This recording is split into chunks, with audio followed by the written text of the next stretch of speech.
Oi, tudo bem? Hoje eu quero te contar um pouquinho sobre o transtorno, déficit de atenção e hiperatividade. Você já ouviu falar nesse transtorno?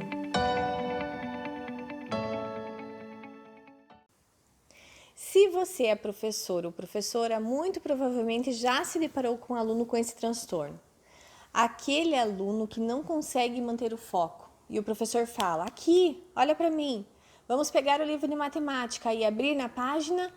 E o professor nem termina a frase, passa uma borboletinha e o aluno vai com a borboleta janela fora. Ou então aquela criança que é ligada no 220 o tempo todo. Ou ainda aquela criança que, além de desligada, com falta de atenção, é também ligada no 220. É comum nós ouvirmos na sala dos professores: troquei o fulano de lugar, vamos sentar mais perto do quadro, longe das janelas, vamos ver se ele consegue manter a atenção por mais tempo. Como o nome diz, transtorno do déficit de atenção é uma carência de atenção, que pode vir ou não associada com a hiperatividade. Por isso há uma barra na sigla. É um transtorno neurobiológico. Há uma desregulação na neuroquímica, lá nos neurônios. Um desequilíbrio nos neurotransmissores de noradrenalina e dopamina. E como todo transtorno, é uma desordem no campo mental, mas não é uma doença, não há uma causa ou uma cura específica. É mais comum nas crianças em que o pai ou a mãe ou ambos também possuem o transtorno, mas isso não é regra, é apenas uma parcela da hereditariedade. Segundo dados, esse transtorno atinge de 3 a 5% das crianças em idade escolar e cerca de 4% dos adultos. E as principais características é a dificuldade na organização e no gerenciamento do tempo e a dificuldade em regular a própria atenção. Por exemplo, eu estou aqui agora na minha casa. Eu consigo ouvir o barulho dos meus filhos, ouvir o barulho da rua, mas eu consigo inibir esses distratores e voltar a minha atenção aqui na câmera. Eu foco a minha atenção nisso e no que eu preciso falar. Eu estou ouvindo em volta e eu também estou olhando aqui as paredes que estão à minha volta, mas em milésimos de segundo eu consigo migrar a minha atenção novamente para o celular. Já as pessoas com esse transtorno, por uma questão neurobiológica, elas não conseguem direcionar o foco ou migrar a atenção. Ela não consegue prestar atenção voluntariamente em algo. Em casa, a mãe fala assim: vai pegar seu tênis, porque nós vamos sair, vamos na casa da avó, depois passar no mercado. E adivinhe, ela não pega o tênis e também não entendeu nada do que a mãe falou. E a mãe repete: vai buscar seu tênis porque nós vamos sair. Mas ela parece não ouvir. Para que ela obedeça o comando, a mãe precisa olhar fixamente e dizer: pegue o seu tênis. Ou na hora de arrumar a mochila da escola, esquece o caderno, ou esquece o estojo de lápis, ou a mãe pede outra coisa: vem ajudar a arrumar a mesa para o almoço. E ela esquece de colocar os talheres, ou falta um prato. Ou então, com um prato de comida nas mãos, demora muito mais tempo do que o normal para comer, porque ela fica brincando com a comida, inventando e criando histórias na sua cabecinha. A criança com esse transtorno não consegue focar no que está fazendo. Ainda mais se ela estiver fazendo algo que lhe dê prazer, por exemplo, assistindo algo na TV ou jogando no celular, ou mesmo com um brinquedo, um livro que lhe chama atenção. Aí nós podemos chamar, fazer barulho, que elas não atendem a outras coisas porque elas estão hiperfocadas em algo que psicologicamente dá prazer.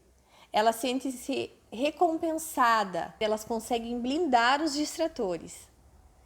Esse transtorno ele pode se apresentar em 3 diferentes formas.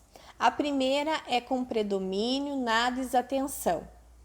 A segunda forma é com predomínio na hiperatividade. E a terceira forma é o tipo combinado, onde essas duas características se apresentam, tanto a desatenção como a hiperatividade. Então, assim, para ficar mais claro, quando o transtorno tem o predomínio na desatenção, a pessoa apresenta dificuldades na concentração, no foco, em prever o tempo que levará para realizar alguma atividade. uma dificuldade para organizar os seus pertences, o seu material, uma dificuldade para cumprir regras, em terminar o que começa, dificuldade na atenção direcionada, essa que eu acabei de falar, que inibe os distratores e direciona o foco, e também uma dificuldade na atenção dividida, que é aquela que precisa mudar a atenção em microsegundos para 2 estímulos ou mais. Por exemplo, olhando para o professor, olha para o caderno, volta a atenção para o professor. Ou olha para o quadro, olha para o caderno e olha para o quadro novamente.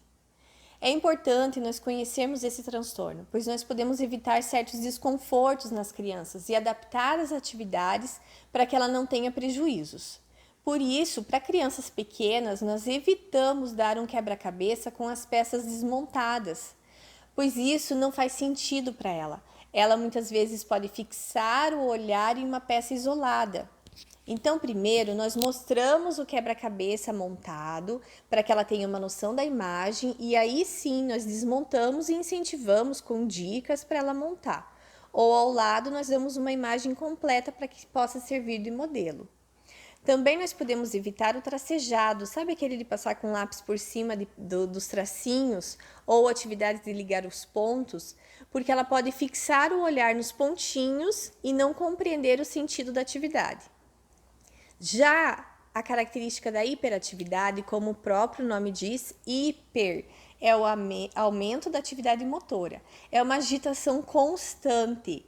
A pessoa mexe mãos, pés, é uma grande dificuldade no controle motor. E não é que ela não quer ficar sentada ou quieta, ela não consegue ficar parada ou em silêncio. Eles também apresentam uma impulsividade tanto no agir quanto no falar. Todos nós temos um filtro e antes de falar ou agir, nós pensamos muito rapidamente se é conveniente, se é adequado. Esse filtro ele regula o nosso comportamento. E nas pessoas com esse transtorno, esse filtro é falho. Então elas agem e falam sem o freio, sem pensar. Falam o que pensam, ou então agem e depois se arrependem, mas aí já foi. E isso é a causa, muitas vezes, do isolamento social. E na escola, nós vemos que essas crianças são vítimas até de bullying por causa dessa impulsividade. Todas essas características que eu falei podem se modificar com o passar dos anos e manifestar-se em diferentes graus de comprometimento e de intensidade. Mas sim, esse transtorno ele interfere no meio social, no meio escolar e quando adulto até no profissional. Os sintomas eles sempre aparecem na infância e acompanham o indivíduo por toda a sua vida. Uma mãe me relatou que durante a gestação o bebê já demonstrava uma grande agitação, diferente das outras 2 gestações que ela teve. Os sintomas eles podem ficar mais evidentes a partir do momento que a criança vai para a escola, porque ela pode apresentar dificuldades em prestar atenção à aula, em responder às atividades, em não conseguir ficar parada, dificuldade em se relacionar e fazer amizades, dificuldade na organização do material, em seguir instruções. Tudo isso pela dificuldade de manter o foco. Muitas vezes elas são consideradas como preguiçosas ou com dificuldade de aprendizagem, mas na verdade a dificuldade de aprendizagem é decorrente desse transtorno, não está ligado a um déficit cognitivo, embora possa até ser confundido com isso. É mais fácil ser observado no sexo masculino, porque na maioria dos casos a hiperatividade está associada e acaba sendo mais visível. As meninas também apresentam o transtorno, porém é mais acentuado o déficit de atenção e muitas vezes demora-se mais para perceber e fazer o diagnóstico, podendo chegar até a adolescência, quando aí já desencadeou outros tipos de distúrbio, como depressão ou até distúrbio de ansiedade. Na vida adulta, algumas características podem continuar, como, por exemplo, ter dificuldade em se organizar, pode apresentar problemas para fazer as coisas em uma ordem, uma sequência apropriada. Muitas vezes eles tomam decisões sempre de forma impulsiva e podem apresentar também dificuldades no relacionamento social. Conversando com um adulto com esse transtorno, ele me falou que não entendia por que os professores chamavam tanto a atenção dele.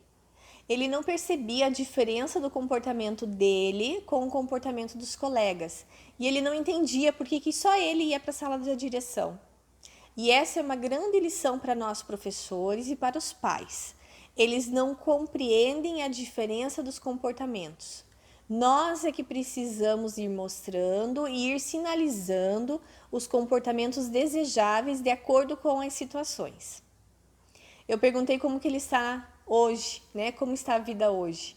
Se ele já consegue se organizar, se relacionar. E ele me disse que melhorou, porque ele, sabendo do transtorno, ele criou as próprias estratégias de organização e de gerenciamento do tempo.